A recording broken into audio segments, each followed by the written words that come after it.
What we'll do is, this is the Kitsap Sun's editorial board. We're talking to the Port Orchard City Council Position 5 candidates. What we'd like to do is give you each 2 minutes to introduce yourself, tell us who you are, tell us why you're running for this job, and then we'll kind of just do some Q&A with different issues that are going on in the city. Cindy, since you're the incumbent, we'll let you go first. Okay. And we'll let you know in 2 minutes. Yeah, Jim might wave at you. So yeah. Okay, well, I've been involved in local politics and civic matters for some 9 years now, and I feel I'm better equipped to run than ever before. I was elected to the council in 2011 and voted mayor pro tem by my peers in 2014. I've served on the ED Tourism, Public Property, and I'm currently serving on the Utilities, the Sewer Advisory Committee, and have been chair of Chimes and Lights, which is the big event that we put on in Port Orchard for the last 2 years and involved the last 5 years. I've been a volunteer and fundraiser in our community for nonprofits for over 20 years, current president of the South Kitsap Rotary Club. I'm a volunteer executive director of Cedar Cove Association, which is the group that put on Cedar Cove Days in 2009.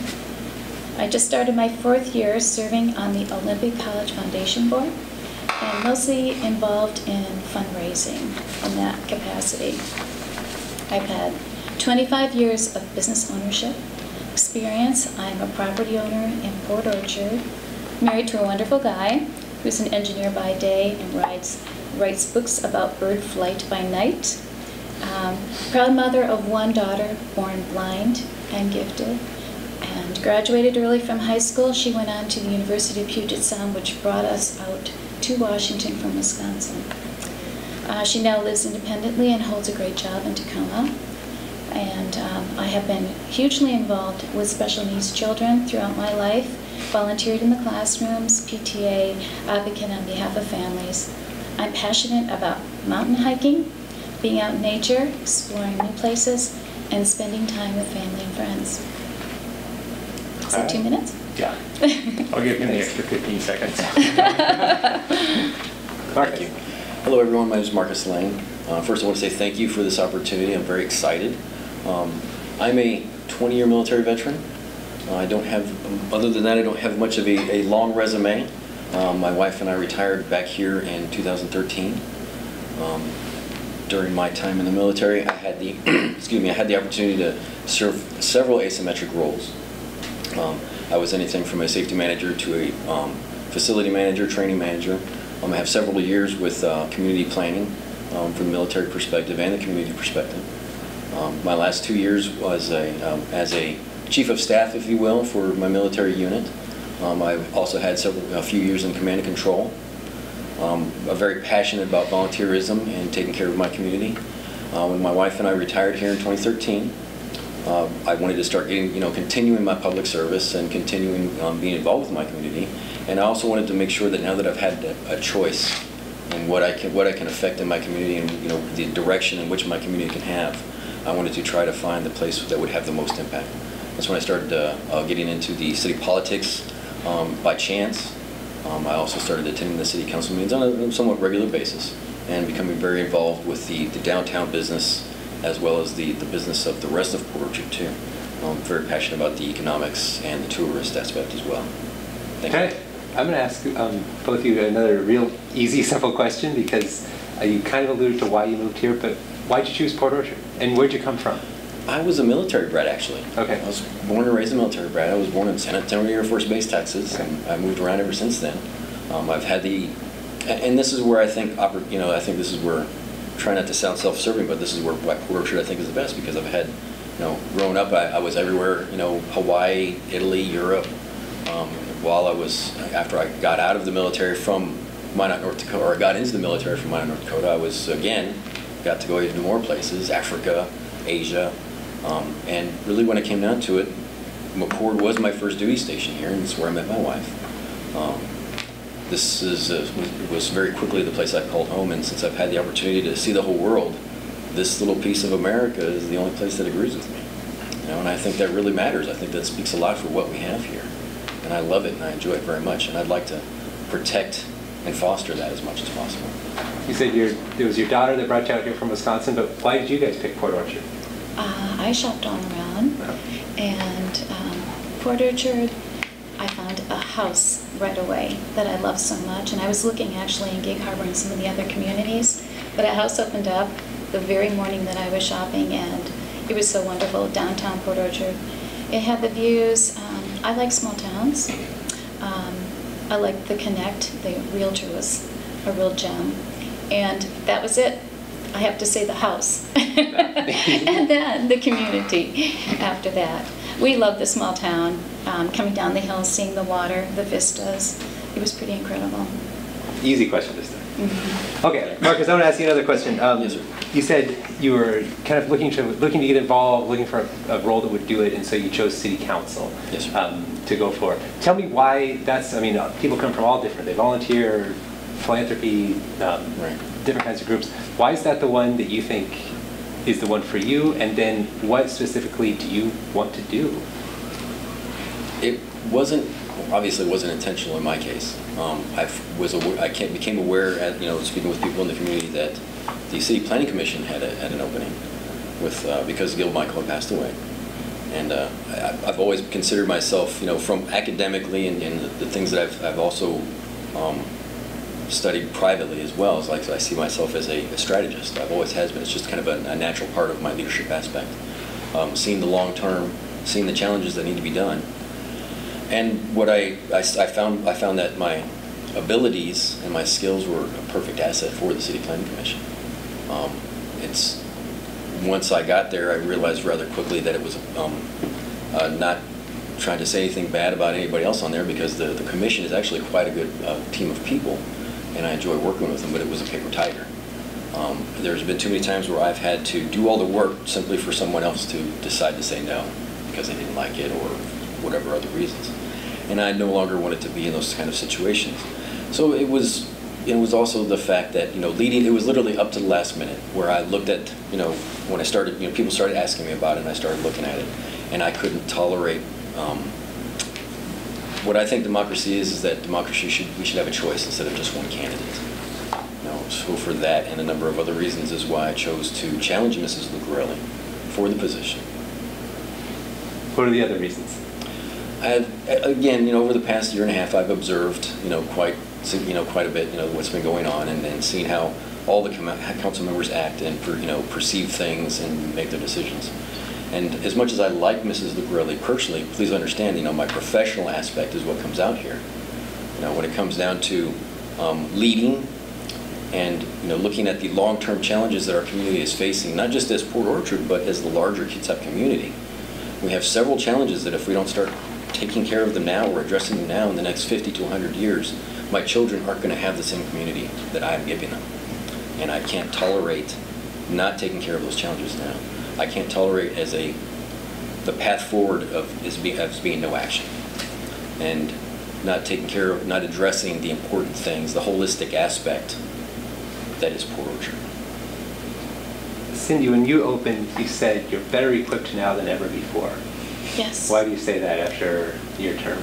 Because I think, having served on the council, I have a better idea of what individual members can actually do and not do. The council really functions as a group. It isn't a one-person show. And it's very important that we work together, with committees really being kind of the launching pad.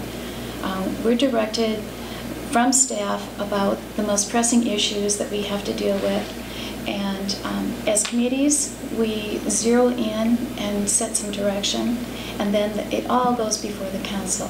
So it's a very important group that has to work together, and we come from very diverse backgrounds, and that is actually the beauty of it, is the kind of wearing off the edges, figuring out what will work, what won't work, coming up with ideas and strategies.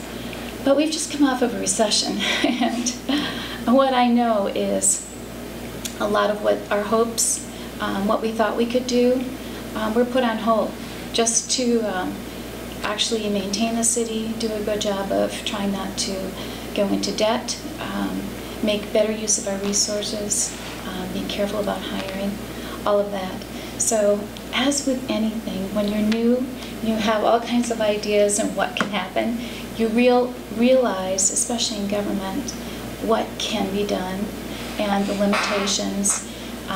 And I think that's why I'm saying, having served on these various committees, you know, I realize you can't just go in and completely change a park. There's some things that I thought we could do a lot easier than the regulations and the limitations of budget now restrain us from doing. That's not to say that we don't have hopes and move forward, but we just went through that time of great restraint, and it was very eye-opening, I think. So if I was going to ask you, you know, what's one of those hopes that you put off? You came in with these goals. What's the one you want to focus on now? You know, economy's kind of out of recession now. Things are happening again. What's the thing that you want to focus on? Well, what we need to focus on is infrastructure. I would love to do more with parks, and I would love to do more in other areas of the city. But infrastructure is so important, and unfortunately, it's not something that's very glamorous or can be seen. But that's why I got involved in the Utilities Committee, is because of seeing the need of the aging infrastructure. We had a huge sinkhole. I don't know if any of you have been in Port Orchard to see that. That was scary and very expensive to repair and indicative of what's going on underneath the streets. So infrastructure is a huge, huge priority right now, and our streets need paving. We are working on huge transportation projects. Some of the funding aspects have changed since several years ago, and it's dealing with all of those changes and what the priorities are now. So it has less to do with, I'm dreaming of doing this now, and how can we make the most of the funds that we have to improve the infrastructure, to get the streets paved, to get the street projects that we're working on in place, that kind of thing. More practical. You know, I've kind of toned it down a little bit. One of the things that you guys have been talking about on the council is the idea of impact fees or Yes. transportation benefit district. How do you feel about, well, how do you feel about those two specifically? Is there one you like more than the other? Do you like both? Do you like neither? Oh no, I think impact fees are a necessity. And the whole point of what we've been doing lately is to invite the people who really are greatly impacted, the developers, to bring some of the information to the table of what would entice them to continue building their projects in Port Orchard as opposed to, say, the county or the surrounding areas. And then what does Port Orchard need to really be able to carry forward? Because we need more than impact fees to fund our transportation needs. And transportation needs now are millions and millions of dollars. We don't get the federal funding that cities once got, and this is a dilemma across the nation. So it's working with all the players to try to find something that works for everyone and not put the huge burden on the citizen, because we need to provide the services for the city. Do you think the citizens could play some role? I mean, Bremerton has a transportation benefit district, for example. That's something that their council had to deal with. Are you open to talking about that? Do you think that's should Well, be involved in the that is on the conversation? docket. We are talking about that. And what's your, in where are you cities. at with it? You know, it's too soon to comment on that right now, because it depends on the area that's going to be involved and is it going to be fair. We haven't gotten to that point yet. But transportation impact fees are going to be on study session docket, you know, from here on out. What's your conversation like with those developers that you say? Finding out what can work for them and what can work for the city. We're going back and forth. What does the city need? The big thing right now is what projects should be on that list to drive the price. What are the fees in the surrounding areas? All of that to play into this, because impact fees will only provide funding for a portion of our transportation needs, and a lot of that is going to be out further out. Because a lot of times we're figuring a 20-year window, and a lot of that, those fees will come in towards the later half. So what we originally thought from impact fees, or I did, I was thinking that we would have more benefit from them, more immediate benefit, and now I don't think that's the case. I've actually seen that it probably isn't the case. So how are we going to balance impact fees, maybe car tab increases? That's what we're trying to solve. Do you think that should also be It's part kind of something that's out there? Are you willing to talk about? It may need to be, Okay. yes. And that's where weighing in from the citizens, how much can the citizen handle? I'm a citizen. You know, I know when I look at some of these increases, especially for people on fixed incomes, these costs can be staggering when you add them all up, because we have stormwater increases, we have utility increases. It's a lot, and it's a huge responsibility, and it's actually a burden we carry on the council of trying to balance this all out. Marcus, have you been following this one? Oh, yes, sir. I would imagine. And in a lot of ways, of course, I don't disagree with Mrs. Lucarelli. I definitely think the impact fees are an important part of it. When we speak about the districts, and of course, there's been the issues of bonding being brought up. I think that and it's difficult to say right now, but I would like to see the more talk about a blended version of the different types of fees, because not one, as she said, not one shoe fits all. Not every fee is going to specifically address those issues. I do think the impact fees are good because it gives developers a standard in which to work with. And I've spoken with the home builders, and they don't entirely agree with that. And I can understand their view, of course, from their perspective. I mean, they're trying to represent their interests, and it makes sense from their constituency.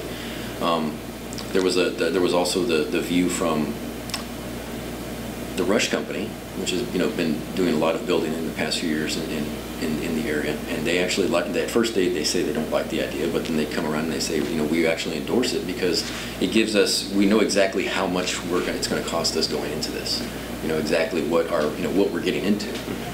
With what we have now, with the vagaries of it, it's hard for a developer to plan ahead, and the economic aspect of it is, I think, gets a little bit lost, because we only concentrate on those impact fees. That's fine, but we also kind of, when we worry about, again, the stormwater, and I appreciate the work she's done with the stormwater. I just feel that we have to have more communication with the citizens, because when I speak with the people out in McCormick Woods, they get upset with me, and they say, well, the rates are going up. Why don't we know about this? Well, it's because we don't communicate very well, and we need to do a better job at that.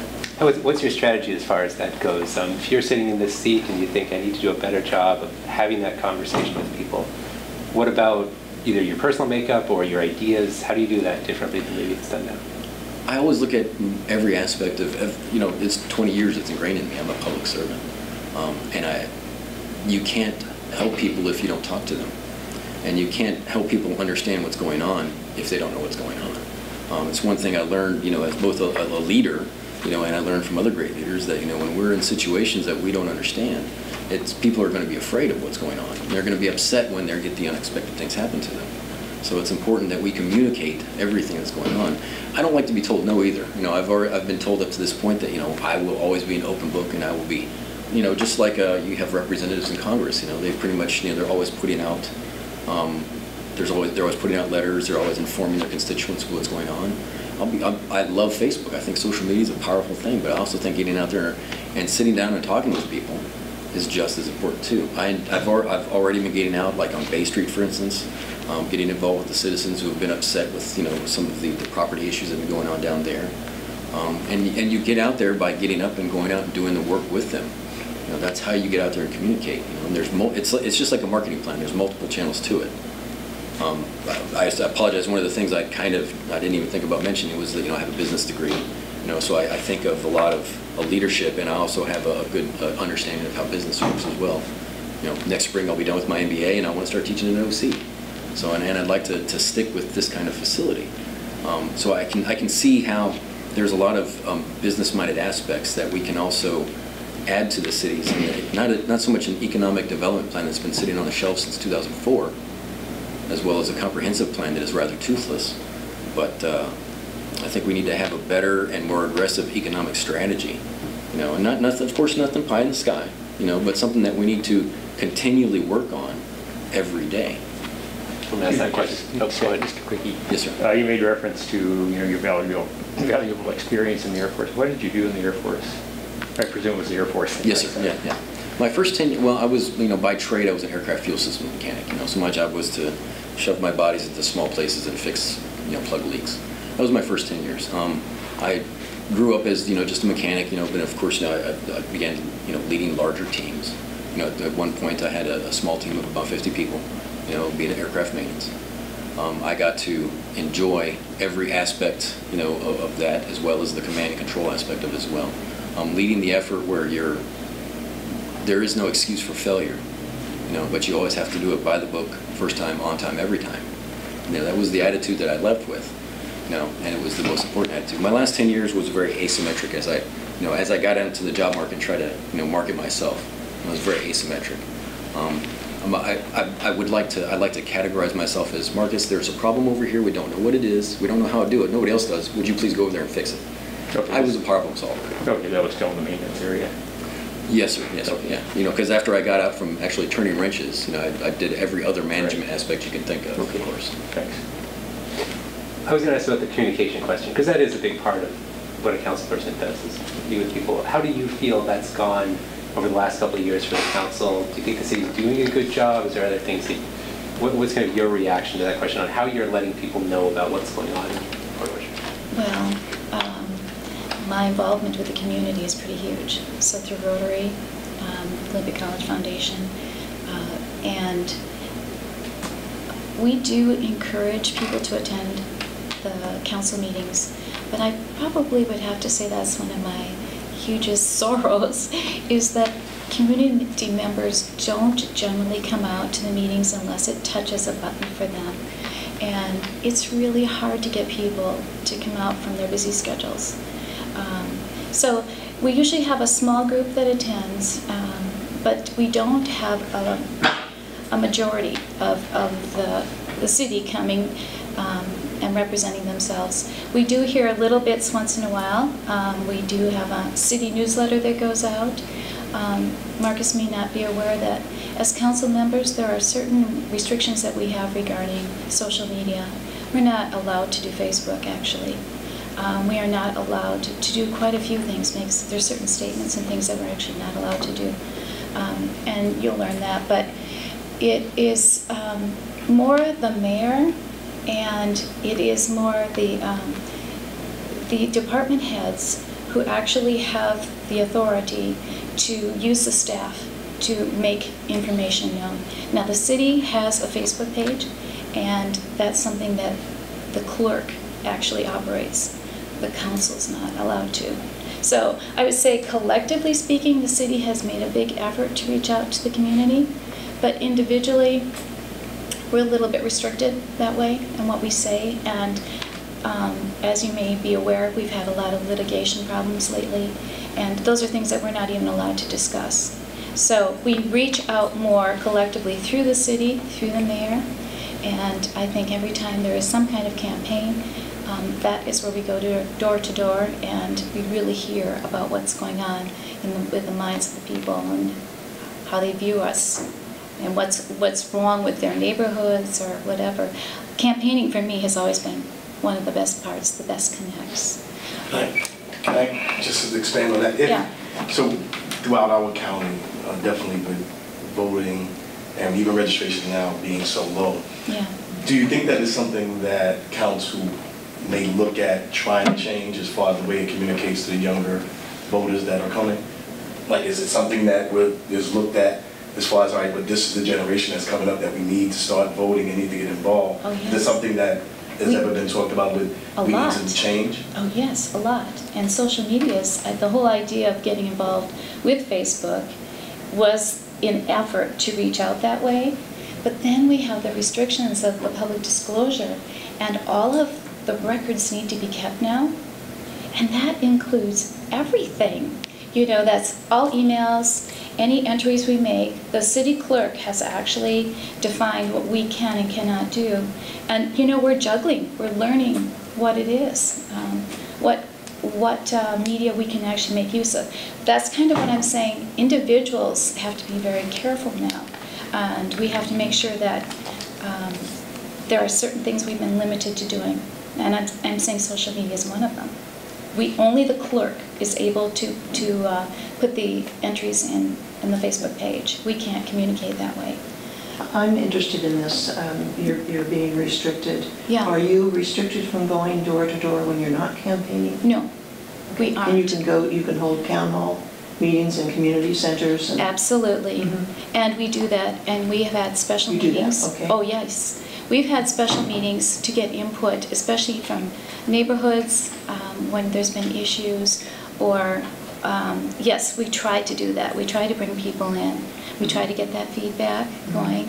And I think actually we've had some really good turnouts with some of that. I've been a member of POPSA in the past, and there was feedback coming from some of the local business owners, but it was mostly concentrated downtown at that time, the POPSA group. And some of those business owners actually didn't live in town, so there's kind of that back and forth of wanting to get the citizens to come out. And I'm not sure if you've ever campaigned, but there are times when people just don't want people on their doorsteps. There are actual signs that say no soliciting. It's really hard to reach people sometimes. They may not want us out there. We've done things, educational type meetings with McCormick Woods when we had the STEP program for the sewer pumps, that kind of thing, where we actually had meetings to educate them about what was going on and get their input. So we have done that. One of the things that came up when we were talking to the mayoral candidates yesterday was the relationship between the council and Mayor Mathis right now. Have you been attending meetings, city council meetings this year? Okay. I was curious about kind of your opinion since you've been on the council. What do you think that relationship's been like, and what do you think the role of the council, how do you interpret the role of the council and the role of the mayor, and what ideally that would look like to you? Well, generally speaking, the role of the council is to create policy, which the mayor then carries out. And I would like to work with the mayor a whole lot more than we do. It's been a little difficult. We haven't always had the most open environment that way. So, what can you bring to the table to maybe heal that some, do you think? Well, we have already tried to do that through some of the committees, and even with the transportation impact fees, the mayor was rather reluctant to have some of the stakeholders involved, including some of the developers. And the council really wanted to talk with the developers and say, what would make a difference to you? What is acceptable? The city needs to have impact fees, we know that. But what would work for you? And we wanted to have that input. And he was reluctant to have that discussion. And yet, when we opened up our table and asked people to come forward, including citizens that were there that didn't want to be affected by property tax increases, it was such an eye-opening aspect to really get an idea of what the developers are looking for in the community, what they're able to afford, and trying to find that price. What works for you? What works for you? How is that going to benefit the citizen? Because ultimately it comes down to the citizen anyway having to pay, you know, and that was fun. I enjoy that. That's what I'd like to see more of. Okay. I love that interaction. When people are affected, it's wonderful to have that back and forth. And it doesn't need to be hostile. It doesn't need to be antagonistic. I think I like just getting to know whom I'm working with. And actually, that's what I love to do. I'm saying that's what I bring to the table if you're asking me. What's your kind of opinion been of watching this body work with the mayor, and what do you think you bring to that personally? First, let me say that I think Mrs. Lucarelli is very honest there, and I appreciate that, because since I've come out as a candidate, it's a very antagonistic thing that seems to happen. You know, but she's been very kind and gracious enough to still treat me like a real person.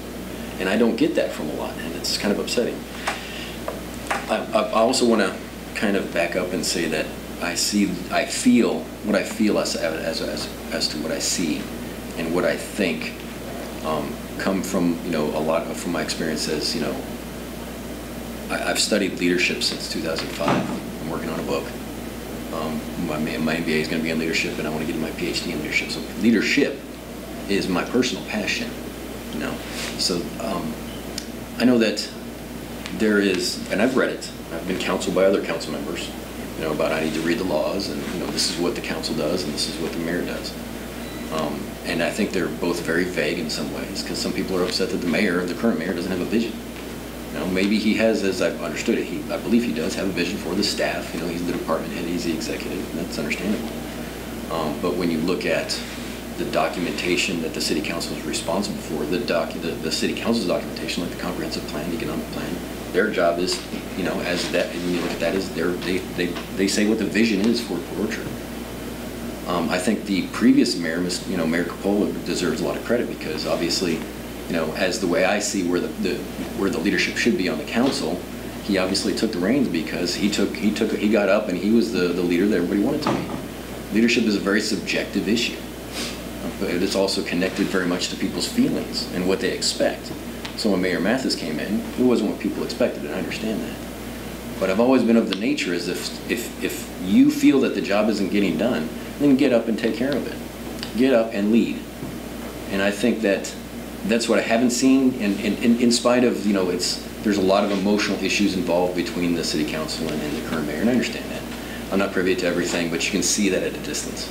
You know, and as I've talked to some of them, and some that will talk to me, like Mrs. Lucarelli. As you get into these subjects, you can kind of see that it's, you know, there's a lot of upset, a lot of emotions there, and I'm disappointed by that because I expect a certain, I don't see why I shouldn't, even from a city council and a mayor and city staff, I don't see why I shouldn't expect a certain amount of professionalism.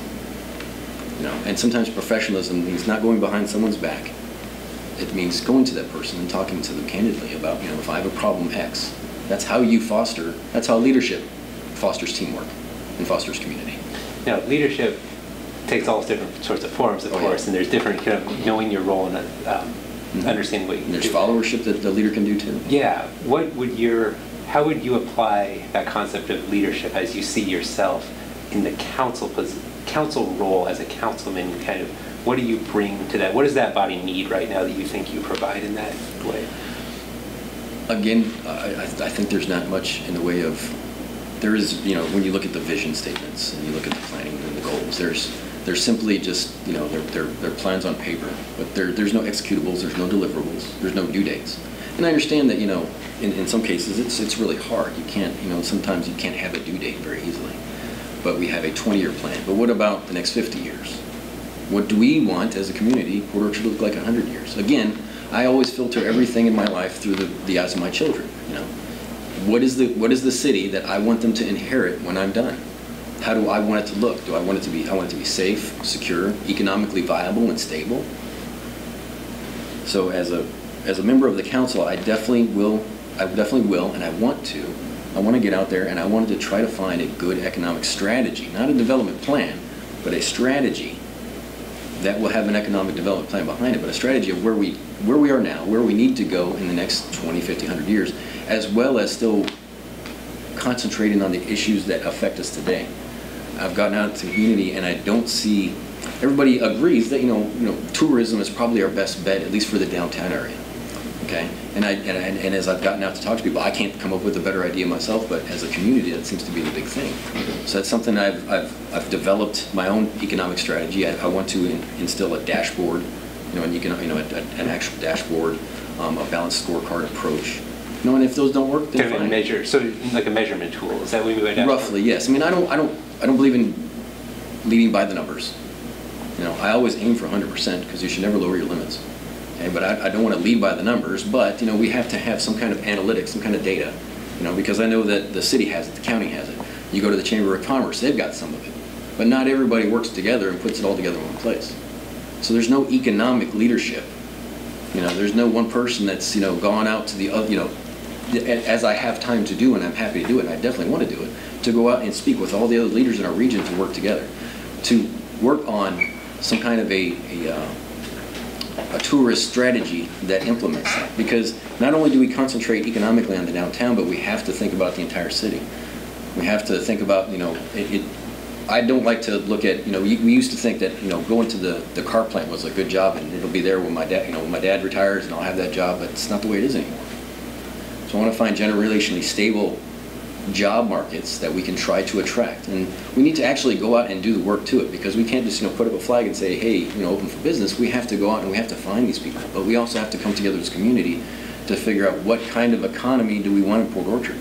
What kind of industry? Do you think the thing is kind of what I'm hearing you say? I just want to make sure. Yes. One of the limits, because it is, every city wants to grow economy and grow business base. That's it. So what you're saying is one of the limitations that you see right now is it's not clearly defined outside of tourism, kind of Porter's saying, here's what we want to be and what we want to look like business-wise? Yes, sir. Is that your, okay. Yeah. Nice to meet you. And it's also, sorry, and it's also not just, I mean, because we would definitely agree that, you know, if you look at the whole West Coast, you're not going to, I don't think you'll find anything that looks like Port Orchard. You won't have those, you know, that kind of traditional downtown by the water, you know, with the boats out there. You're not going to find that. We need to protect that.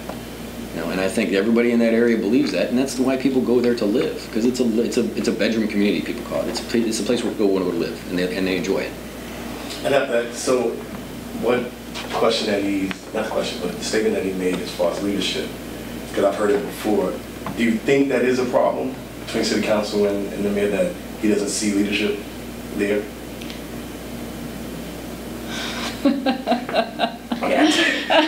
I've heard it before. Yeah. I've heard it before. Yes, we do. I didn't bring it up, y'all brought it up. Yes, we do have a disconnect. Yes, we do. It is clear. I guess maybe a way, maybe a kind Better of, way, yeah. maybe a positive way to say it would Right. be, what's needed? What do you think is needed, and what do you bring Yeah. to that? Is that a way to say it? Yeah.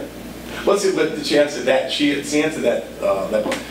What do you think the disconnect is between City Council and the mayor? That he doesn't give it that type of respect? Because you guys give, and me even researching what I've done, you guys have done everything and presented everything to him enough.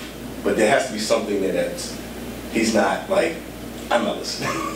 And that, you know, not to put out the spill, but what would you bring now that you understand, because you got the year under your belt now, Right. and you know how to maneuver through? What is the things now that you know, all right, I can maneuver this way to get him to understand it better?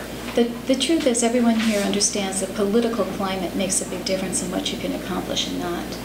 And the political climate in the last few years has been rather hostile towards the council, and it clearly has been. I don't think that would be one opinion. And it's very difficult to move things forward under those circumstances when the mayor is actually the one who controls the staff. It's through the staff that a lot of what we do can be accomplished. And we do the best we can. But the mayor pretty much decides what the staff can and cannot do. For instance, several years ago, a waterfront visionary committee was established, and the mayor never funded it with staff. So the waterfront vision has sat there for 2 years with no staff funding, therefore we cannot meet. Now that is the mayor determining that he is not going to acknowledge that committee, and that the climate was perfect to have the waterfront vision, because the county was working with the city for the first time in years. And as you acknowledge, Mayor Coppola actually did have some real strengths. He had strengths in building teams with staff, great staff. He had a lot of vision. He was really aggressively representing our city, and it was actually wonderful. There were aspects of what he was doing that was so refreshing, and there was hope. And things changed. It was a terrible election. There was a lot of conflict. There was a lot of negative feelings and hostility. It's been a difficult climate to work in. And yes, we do need excellent leadership. We do as much as we can as council members. And that is what I have learned. I have learned what a council, what the position is. And it's not without hope. And we have moved forward, and we have maintained the city, and we've done the best, I think, with the resources we have. We've been very diligent. And now that the economy is loosening up, there's so much more that we can do, and we will move forward.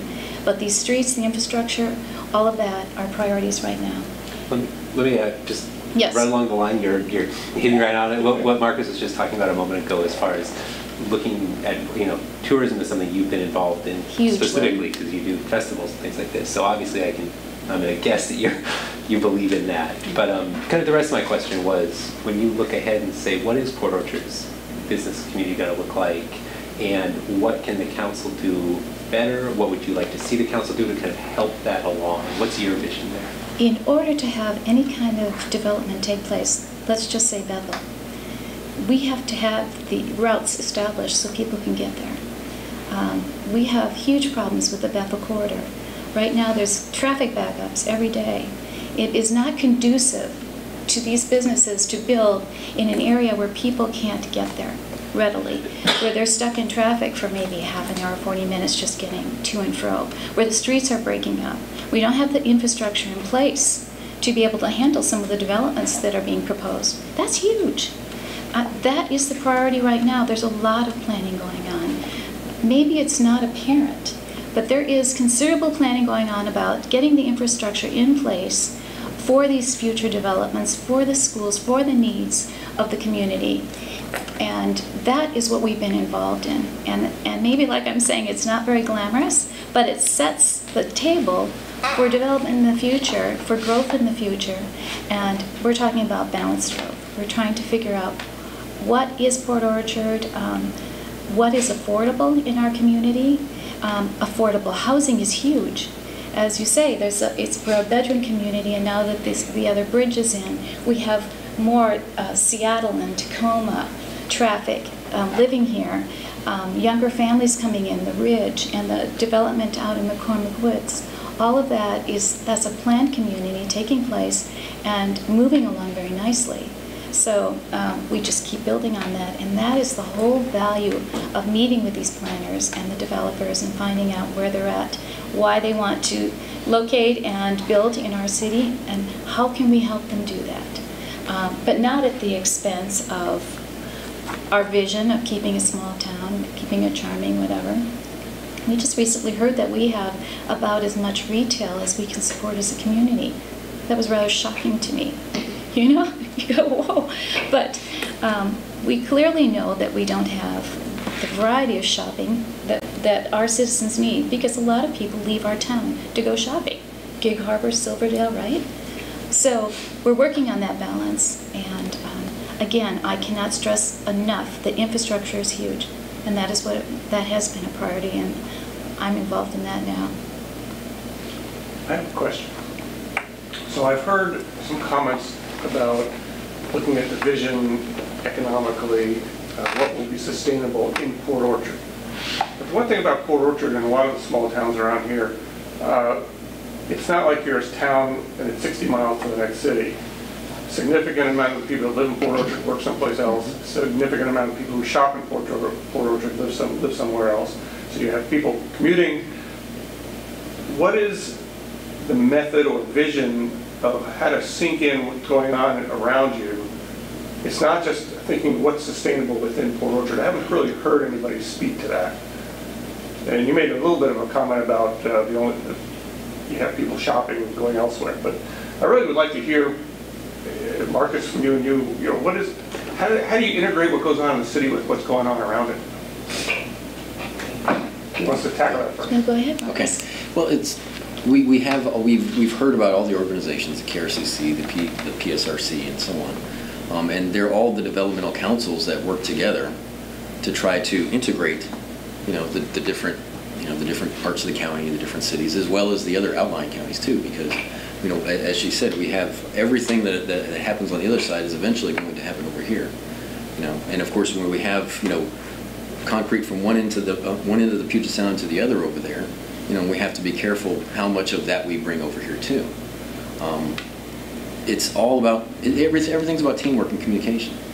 If we don't sit down and actually have a plan and figure out what everybody else's plan is and bring it together comprehensively, if we don't work together, then we're not going to have any kind of collective vision about what this side of the Puget Sound is going to look like in the next 15 to 100 years.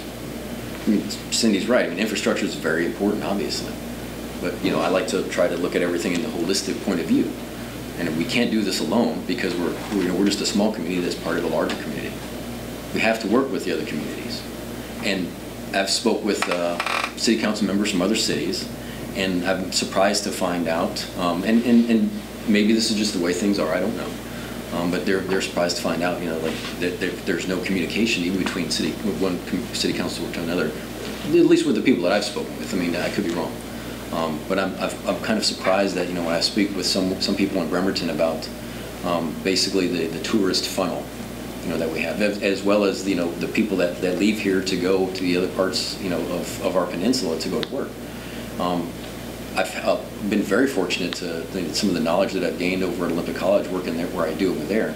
It is a pretty diverse little area we have here.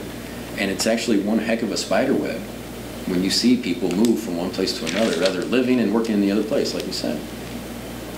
And again, I think it is about working with the other communities.